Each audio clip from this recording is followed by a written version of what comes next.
My mother-in-law blamed my miscarriage on my career and said it was divine punishment, but my husband defended her, so I told them both I'm done and walked out. Now, I'm not sure what to do. It started subtly, the whispers. After the D&C, when the initial shock wore off and the grief began to settle, my mother-in-law, Carol, started making little comments. "Maybe if you slowed down a bit, Samantha," she'd say, patting my hand with a little too much force, "your body wouldn't be so stressed." Slow down. I run a small marketing consultancy from home. It's demanding, yes, but it's also flexible, allowing me to manage my own hours. I thought it was the perfect setup for starting a family. Apparently, Carol didn't. The slow-down comments morphed into more pointed remarks. At family dinners, she'd steer the conversation towards women who stayed home, baking cookies and volunteering at church. She'd sigh dramatically, saying, "Those are the mothers who truly nurture, don't you think, Jadden?" Jadden, my husband, would just nod, a tight, uncomfortable smile on his face. He wasn't agreeing with her, not really, but he wasn't exactly shutting her down either. That was the first red flag, I suppose. Then came the church. Carol is deeply religious, and while Jadden and I are not, we've always been respectful. After the miscarriage, Carol started insisting we attend Sunday services with her. "It will bring you comfort, Samantha," she'd say, her eyes too bright. "God works in mysterious ways." The first Sunday I went, it was excruciating. Every hymn, every prayer felt like a judgment. Carol sat beside me, patting my knee again, a little too often, a little too forcefully. Afterwards, during the awkward post-service coffee hour, she cornered me. "You know, Samantha," she said, her voice low and conspiratorial, "sometimes these things happen because we aren't living according to God's plan." I stared at her, trying to decipher what God's plan had to do with my reproductive system. "What do you mean, Carol?" I asked, keeping my voice level. "Well," she said, drawing out the word, "your lifestyle, all that. Ambition, it's not very feminine, is it?" Feminine, there it was, the real issue, my lifestyle, my ambition, my career, my independence. In Carol's eyes, these were all sins, apparently punishable by divine miscarriage. I excused myself and went to find Jadden. He was talking to his uncle, laughing about something. He seemed oblivious. Later that evening, after we got home, I finally snapped. "Jadden," I said, my voice trembling, "your mother is telling people my miscarriage is divine punishment because of my lifestyle." He looked up from his phone, surprised. "What? No, she wouldn't." "She did, Jadden. She literally said it to my face at church, and she's been hinting at it for weeks." He sighed, running a hand through his hair. "Look, you know how Mom is. She gets carried away. She's just trying to process." Process? By blaming me and my career for losing our baby. "Jadden, this isn't processing. This is cruel."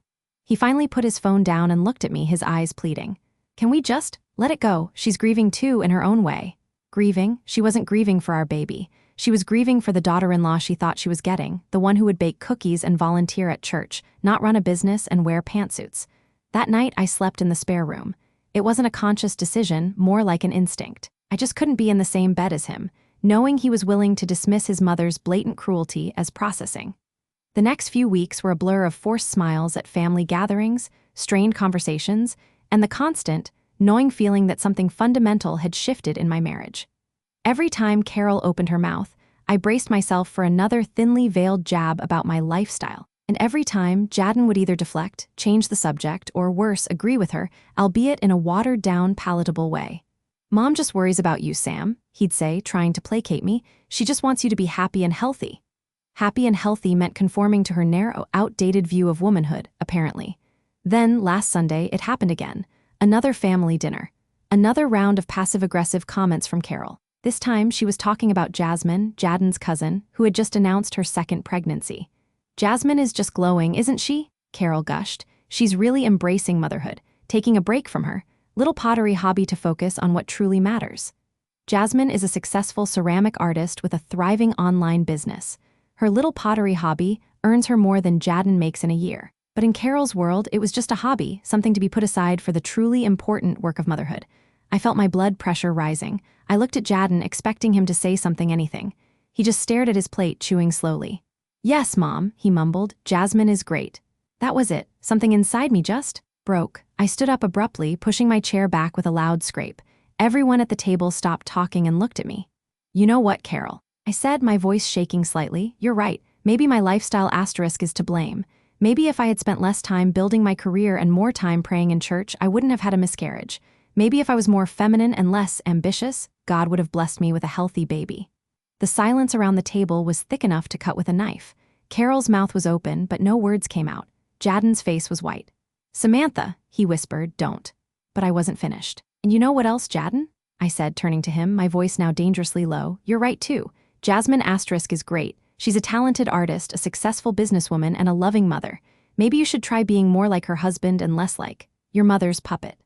I walked out of the house, leaving my plate of half-eaten lasagna and a room full of stunned faces behind me. I drove home, packed a bag, and went to stay with my sister, Alexis. Alexis listened to my rant, her eyes widening with each increasingly ridiculous comment from Carol.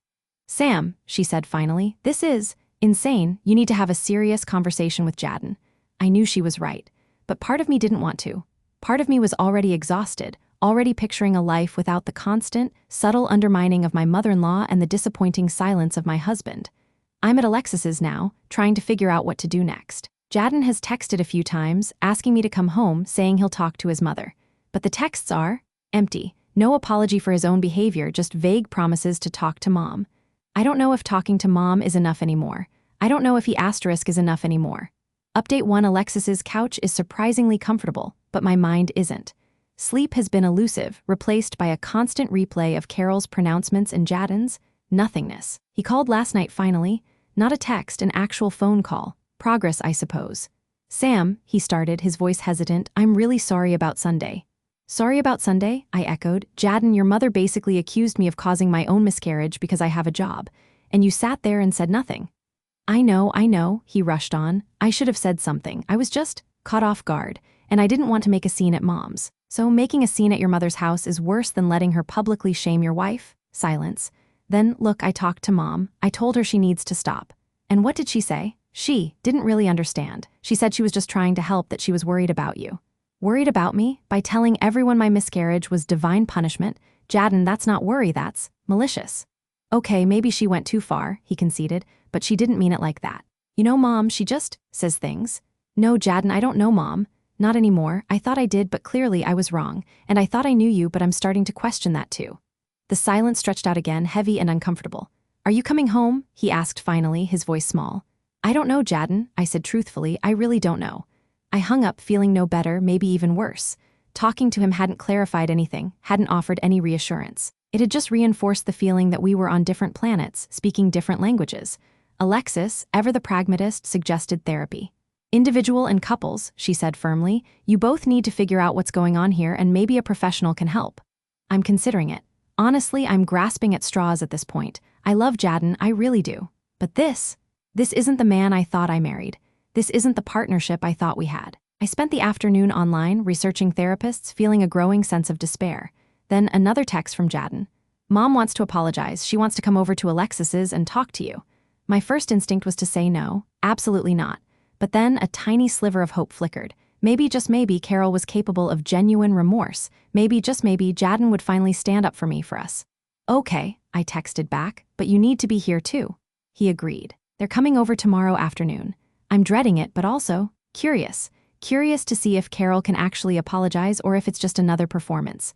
Curious to see if Jadden will finally find his voice or if he'll just stand by and let his mother run roughshod over me again. I'm not optimistic, but a tiny part of me, a foolish, stubborn part, still hopes for a miracle. Update 2, the apology was a disaster, predictably. Carol and Jadden arrived at Alexis's yesterday afternoon, Carol clutching a wilting bouquet of lilies, my least favorite flower. Strike 1. She sat down stiffly on Alexis's pristine white couch, the lilies clutched in her lap like a shield. Jadden sat beside her, looking like he wanted to be anywhere else. Samantha, Carol began, her voice tight, I wanted to come and clear the air. Clear the air? I repeated, raising an eyebrow. Yes, she continued, avoiding my gaze, I understand that some of my comments may have been misinterpreted. Misinterpreted. Not hurtful, not wrong, just misinterpreted. Strike 2.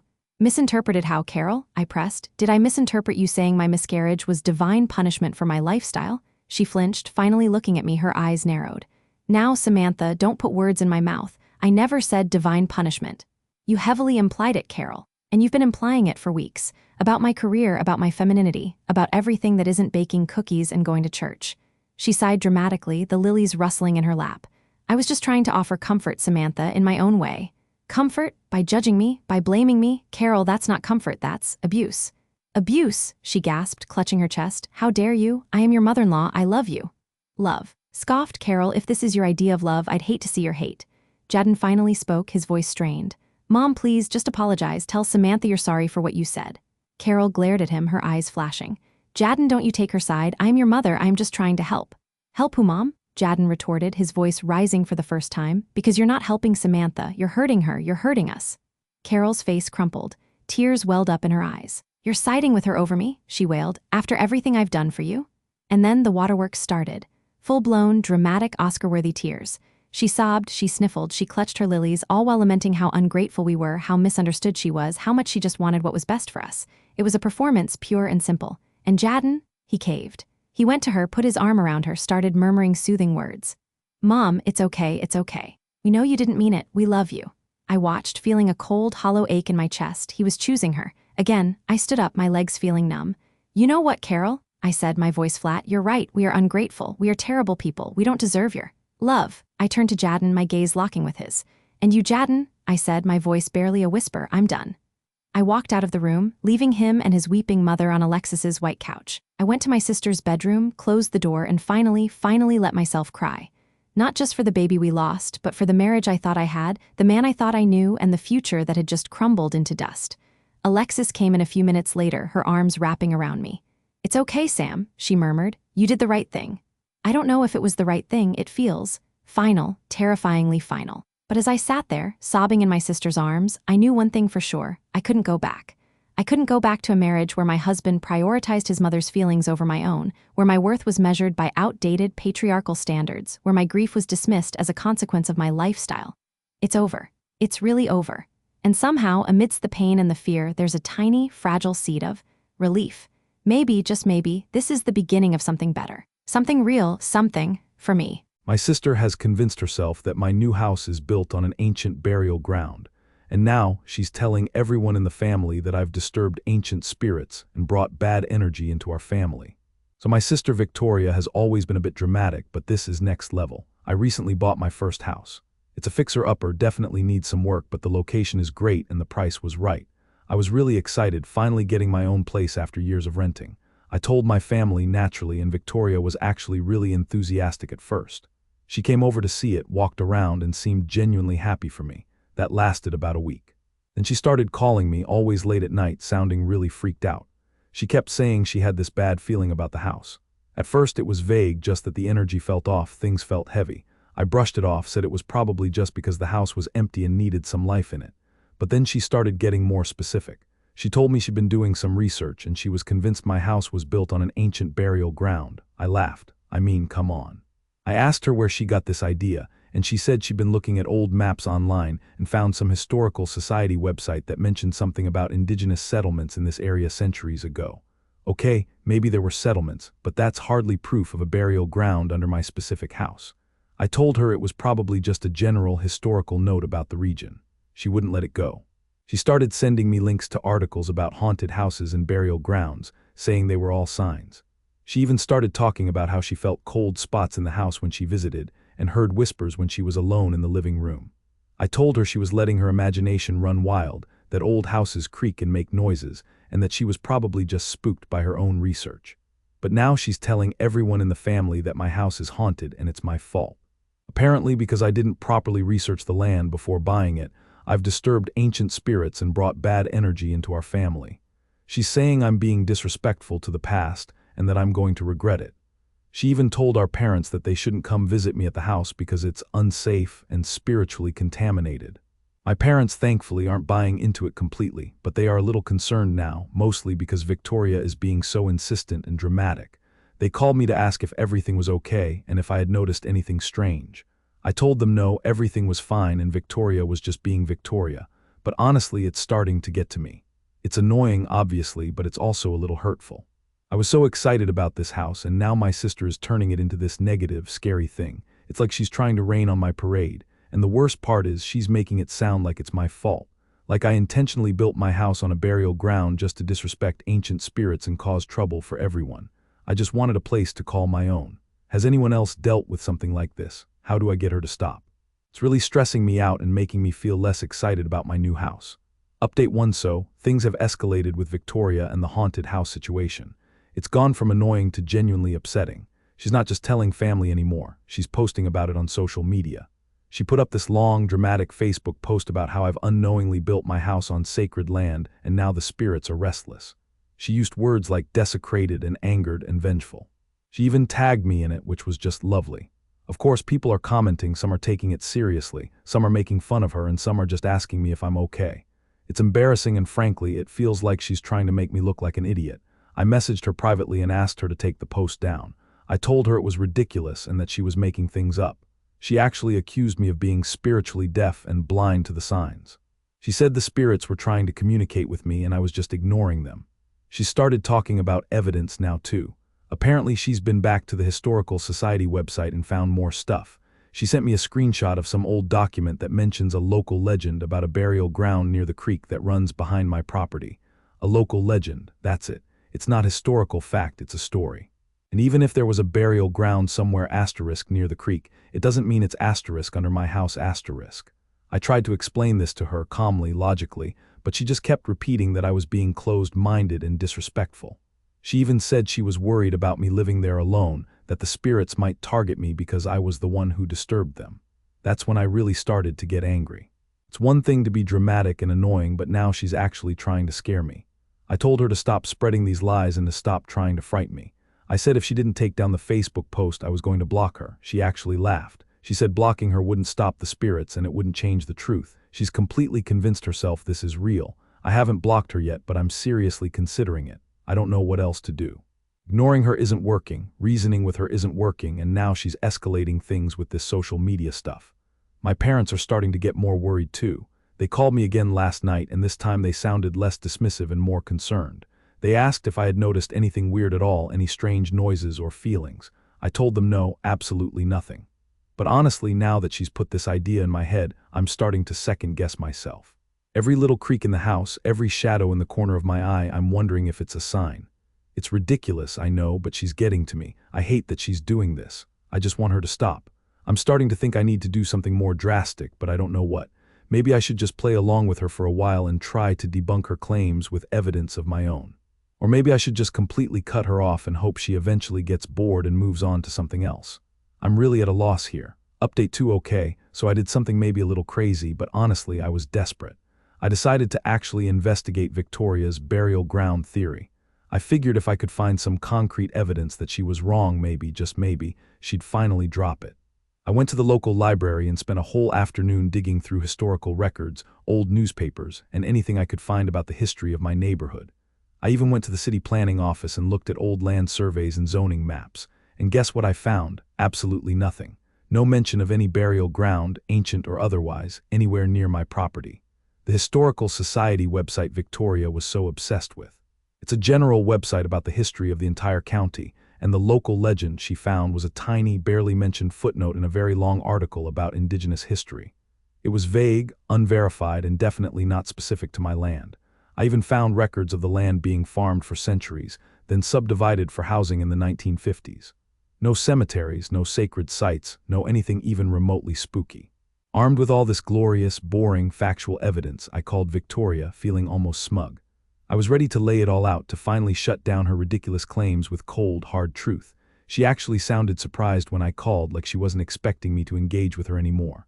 I told her I'd done my own research, and I'd found absolutely no evidence to support her burial ground theory. I listed all the sources, the records, the maps, everything.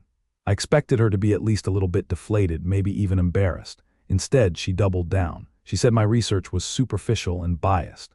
She said the asterisk real history was being hidden, that the city and the library were probably part of some cover-up to protect developers and ignore indigenous rights. She even said the spirits were probably blocking my research, preventing me from finding the truth. I couldn't believe what I was hearing. I was presenting her with actual facts and she was just dismissing them as part of some conspiracy. Then she said something that actually made my blood run cold. She said, maybe the spirits don't want you to find the evidence, Liam. Maybe they're trying to warn you. Maybe they're angry that you're digging around. She said it in this really low, serious voice, like she genuinely believed it. That's when I realized this wasn't just drama or attention-seeking anymore. She actually believes this stuff. She's not just messing with me, she's genuinely convinced my house is haunted and I'm in danger. It's actually kind of scary. I don't know what to do now. Logic and facts are clearly not going to work. Confrontation just makes her dig in deeper. Ignoring her is just letting her spread her nonsense to everyone else. I'm starting to worry about her. Is she okay? Is this some kind of mental health thing? Should I be talking to our parents about getting her some help? Or am I just overreacting again? Maybe I should just move, just pack up and leave and let the spirits and Victoria have the house. But that feels like letting her win, and honestly, I really love this house even if it's not haunted. I'm so confused and frustrated. I need advice more than ever now. Resolution. After my last update, I was really at a loss. Victoria was clearly not going to be reasoned with, and her obsession with the haunted house was getting increasingly concerning. I talked to my parents finally and explained everything that had been happening, not just the Facebook posts and burial ground theory, but Victoria's escalating behavior and her genuine belief in all of it. They were worried, of course, but they were also hesitant to intervene directly. They've always been a bit hands-off with Victoria, maybe because she's always been the more sensitive one. But they did agree to talk to her, just to check in and see how she was doing without directly mentioning the house or the haunting. That conversation didn't go well, according to my mom. Victoria apparently got very defensive and accused them of not believing her and of siding with me. She doubled down on the haunting, saying she'd had more experiences in my house, including seeing shadows and hearing voices. My parents, bless them, didn't know what to do. They suggested maybe I should just humor her, maybe do some kind of cleansing ritual to appease her and make her feel better. I almost laughed. Me doing a seance in my living room to appease imaginary spirits. No thanks, but then I started thinking. Maybe playing along in a controlled way wouldn't be the worst idea. Not to appease spirits, obviously, but to try and understand what was really going on with Victoria, so I called her. I actually apologized for being dismissive of her feelings. I told her I was starting to realize that maybe there was something to her concerns and I wanted to understand more. She was immediately much more receptive. She actually sounded relieved that I was finally seeing the light. I asked her to tell me more about her experiences in the house, the shadows, the voices. She went on and on, describing these vague, unsettling feelings, the cold spots, the whispers. It was all very dramatic and theatrical, but as she talked, I started to notice a pattern. All her experiences happened when she was alone in the house or when it was dark and quiet, and they were always very ambiguous. Shadows, whispers, feelings, nothing concrete, nothing verifiable. Then I asked her about the burial ground legend. I asked her to show me exactly where she'd found the information, to walk me through her research process. She sent me the link to the Historical Society website again, and I made her show me the exact footnote she was talking about. And that's when I saw it. The footnote wasn't about a burial ground under my house asterisk. It was about a possible asterisk unmarked cemetery located asterisk somewhere in the general area centuries ago. It was a historical footnote, a maybe, a possibility, not a definitive statement of fact. And it was miles away from my actual property. I pointed this out to Victoria gently, calmly. I showed her the maps, the land surveys, the historical records I'd found. I explained step by step why her theory didn't hold up. And this time something shifted. She didn't immediately dismiss me, she actually listened. She asked questions, she looked at the documents, she seemed confused. Then she started to cry. Not dramatically like she usually does, but quietly, sadly. She admitted she'd been feeling really anxious and stressed lately about a lot of things. Work, money, relationships, everything felt overwhelming. She said she'd been having trouble sleeping, feeling restless and on edge. And then when she came to my house and felt that off energy, she said it just clicked. The haunted house, the burial ground, it all became a way to explain her anxiety, to externalize her feelings, to make sense of the chaos in her head. It wasn't about my house at all. About her. She'd latched onto this idea, this dramatic, spooky narrative, as a way to cope with her own internal struggles. It was a way to feel in control, to have a focus, even if it was a negative one. We talked for hours that night, not about ghosts or burial grounds, but about her anxiety, her stress, her real-life problems. She finally took down the Facebook post. She even apologized genuinely for scaring me and for making things so difficult. It wasn't a perfect resolution. Victoria still has a lot to work through, and she's agreed to talk to a therapist about her anxiety. But the haunted house drama is over. My house is just a house, not a portal to the spirit world, and my sister hopefully is starting to find healthier ways to deal with her own ghosts. It wasn't the resolution I expected, but it was the resolution we needed. And in a weird way, Victoria's crazy haunted house obsession actually brought us closer together. Sometimes, I guess, even the most ridiculous drama can lead to something real.